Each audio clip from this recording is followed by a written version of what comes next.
Yo, I shot my son. Jesus Christ. I dropped the gun, that's what. Okay. And what's the charges again? Oh, Jesus Christ. It's 2 p.m. in Columbus, Ohio, where, get this, a mother has just allegedly attacked her son with a knife and a gun over an argument about a car. Okay. Hear all that? All right, go ahead and step on it, okay? Get close. What is it? Thank you, sir. What's going on? Your hand? Okay, give us a second. Let's put some gloves on here and then we'll... It started as an argument, the kind that happens behind closed doors, where voices rise but neighbors don't intervene. Inside an Ohio apartment complex, a mother and her adult son faced each other one last time. Bags were packed, words were exchanged, and within minutes, a family bond that had lasted more than 2 decades was permanently severed. When police arrived, the scene told a story that didn't align neatly with a single explanation. What began as a domestic dispute quickly escalated into something irreversible, leaving investigators to piece together moments that could never be replayed. This case forces uncomfortable questions about control, conflict, and how violence can erupt in the most familiar places, not from strangers, but from within the home itself. Before we dive in, drop a comment and let us know where you're watching from. We'd love to hear from you. If you enjoy true crime stories like this, be sure to like the video, subscribe, turn on the notification bell, and share it with someone who'd love it too. The incident took place at a residential apartment complex in Reynoldsburg, Ohio, a suburban area east of Columbus. The location was not known for frequent violent crime and appeared consistent with many multi-unit residential communities in the area. On the day of the incident, there were no visible signs that the location would soon become the center of a homicide investigation. Situations like this often begin in ordinary settings. Domestic disputes, particularly those involving family members, frequently unfold in private spaces where arguments are common and intervention is rare. In many cases, ongoing tension remains contained within the household until a triggering event causes the conflict to escalate. This case drew public attention primarily because of the relationship between the individuals involved. The suspect and the victim were not strangers, acquaintances, or partners. They were a mother and her adult son. The familiarity of that relationship, combined with the severity of the outcome, placed the case under public and media scrutiny. What began as a private disagreement inside a home transitioned into a fatal encounter outside the apartment. That shift, from an internal argument to a public crime scene, marked the point at which the situation became irreversible. Jihad Hughes was 21 years old at the time of his death. He lived with his mother at the Reynoldsburg apartment complex and was part of her household. As an adult child still residing at home, he occupied a role that often involves overlapping boundaries between dependence and independence. Available information indicates that Hughes spent much of his childhood under his mother's care. Like many young adults, he was in a transitional period of life, navigating personal autonomy, responsibilities, and future planning. Public records and court filings do not indicate a criminal history that defined him, nor do they suggest ongoing involvement in violent behavior outside the home. His relationship with his mother was described as strained at times, with conflicts that reportedly stemmed from household expectations, behavior, and control. These disagreements were not uncommon, according to later statements, but they had not previously resulted in police intervention of this magnitude. Hughes was not publicly documented as having a long-term career established at the time. His work status was not emphasized during court proceedings, though references were made to disputes over independence and personal decisions. Friends and acquaintances described him as someone attempting to assert control over his own life, including his movements and living situation. In the days leading up to the incident, there were no public indicators that Hughes expected a violent outcome. On the day itself, he was reportedly preparing to leave the apartment with his belongings, suggesting an intent to remove himself from the immediate environment rather than escalate the situation further. The household consisted primarily of Hughes and his mother, LaQuandra Williams. The living arrangement placed 2 adults with differing expectations and authority roles under the same roof. Such arrangements can produce ongoing friction, especially when one party maintains control over the residence. Court documents and investigative summaries indicate a history of arguments between the two. These disputes were described as verbal and recurring, centered on behavior, authority, and personal autonomy. There is no indication that neighbors frequently contacted law enforcement prior to this incident, suggesting that the conflict largely remained internal. Patterns of escalation were noted during the investigation. Arguments reportedly intensified rather than resolved, with no structured intervention or mediation. Stress factors such as finances, control over household rules, and expectations regarding compliance may have contributed to the deterioration of the relationship.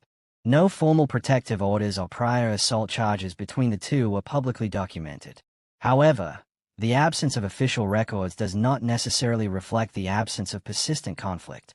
In many family situations, warning signs remain unreported until an incident becomes unavoidable. Parent-adult-child conflicts can become volatile when authority roles are challenged and exit options feel limited. In this case, the conflict reached a point where one party attempted to leave, while the other responded in a way that escalated the situation further. The incident occurred in February 2024 during daylight hours. The setting was both inside and immediately outside the apartment unit. According to investigative findings, an argument began inside the residence. The nature of the dispute was consistent with previous conflicts and reportedly involved Hughes attempting to leave with his belongings. During the argument, items were introduced that changed the nature of the confrontation. A knife was reportedly involved at one point. I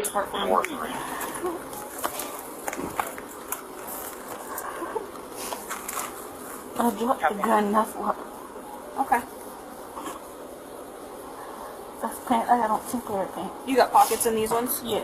There's nothing in it. It's compression pants. I don't see a pocket knife. It might be one. I got it. Police identify the suspect seen here as 40. Followed later by a firearm.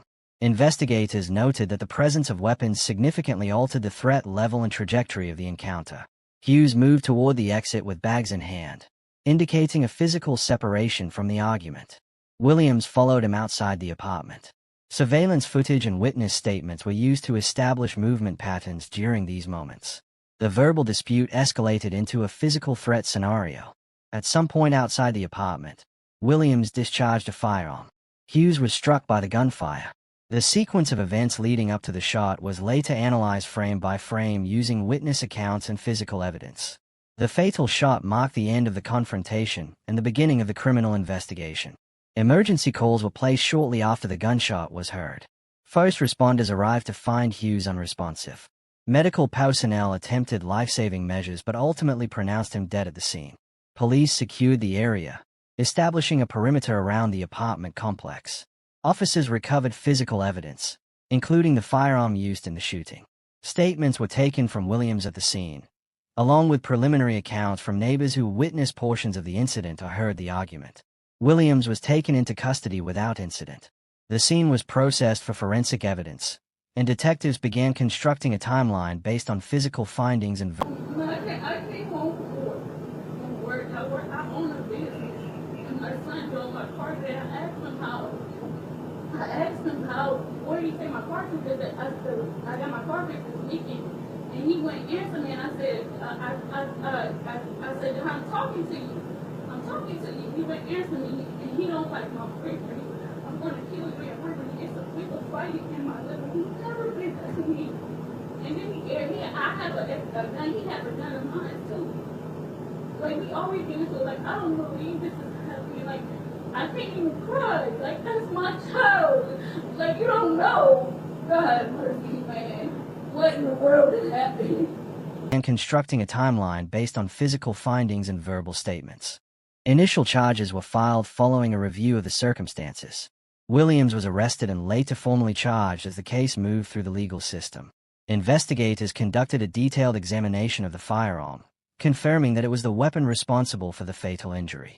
Forensic analysis supported the sequence of events described by witnesses and physical evidence at the scene. Neighbors and bystanders were interviewed to corroborate the timeline. Some reported hearing raised voices prior to the gunshot, while others observed movement outside the apartment. Body camera footage from responding officers documented the immediate aftermath and Williams' detention. Detectives evaluated whether the shooting could be classified as self-defense. This required assessing the presence of immediate threat, the use of force, and whether retreat was possible. Prosecutors reviewed all evidence, including statements, weapon use, and the victim's actions at the time of the shooting. After evaluating the totality of the evidence, prosecutors determined that the facts supported criminal charges rather than a justified use of force. The case proceeded through the court system based on that conclusion. Following the investigation into the death of Jihad Hughes, prosecutors filed multiple felony charges against LaQuandra Williams. The most serious of these was a charge of murder, accompanied by a charge of felonious assault. Under Ohio law, a murder charge requires prosecutors to establish that the accused knowingly caused the death of another person or caused death as a proximate result of committing or attempting to commit a violent felony. In this case, the use of a firearm and the circumstances surrounding the confrontation were central to meeting that threshold. Investigators concluded that the fatal shot was not the result of an unavoidable accident or legally justified self-defense. The felonious assault charge stemmed from the use of a deadly weapon during the confrontation. Ohio law defines felonious assault as knowingly causing or attempting to cause serious physical harm to another person, particularly when a firearm or other deadly weapon is involved. Prosecutors argue that even before the fatal shot, the actions leading up to it met the legal criteria for this charge. Prosecutors pursued both charges to reflect the totality of the conduct involved. The inclusion of felonious assault addressed the broader course of action, while the murder charge focused on the final outcome. Together, these charges allowed the court to consider both the escalation of violence and the resulting death. Under Ohio's sentencing guidelines, a murder conviction carries a potential sentence of 15 years to life in prison, depending on the circumstances and judicial discretion. Additional charges can influence sentencing structure and parole eligibility. Williams was formally arraigned in Franklin County Court. During the arraignment, the charges were read aloud, and she entered an initial plea. Bail conditions were addressed, and the case was scheduled for further proceedings. The defense strategy focused on challenging intent and framing the incident within the context of a domestic dispute that escalated rapidly. Defense counsel examined whether the evidence supported a claim of self-defense or fear of imminent harm, emphasizing the presence of a knife earlier in the confrontation. The prosecution presented a different narrative. Prosecutors argued that Hughes was attempting to leave the situation and that the use of deadly force occurred after the immediate threat had diminished. They relied on physical evidence, witness testimony, and investigative findings to support their position that the shooting was intentional under the law. Several pretrial hearings were held to address procedural matters, evidence admissibility, and motions from both sides. These included discussions of witness statements, forensic analysis, and whether certain elements of the confrontation could be presented to a jury. As the case progressed, plea negotiations took place. Such negotiations are common in serious felony cases and allow both sides to weigh the risks of trial against the certainty of an agreed outcome. Ultimately, Williams agreed to plead guilty to the charges. The guilty plea eliminated the need for a trial. During the plea hearing, the court confirmed that Williams understood the charges, the right she was waiving, and the potential sentencing consequences. The plea was accepted as knowing and voluntary. Courtroom observers noted the procedural nature of the proceedings. The focus remained on legal standards and factual summaries rather than dramatic testimony, as the plea resolved the case without a jury verdict. Sentencing occurred after the court reviewed a pre-sentence investigation report.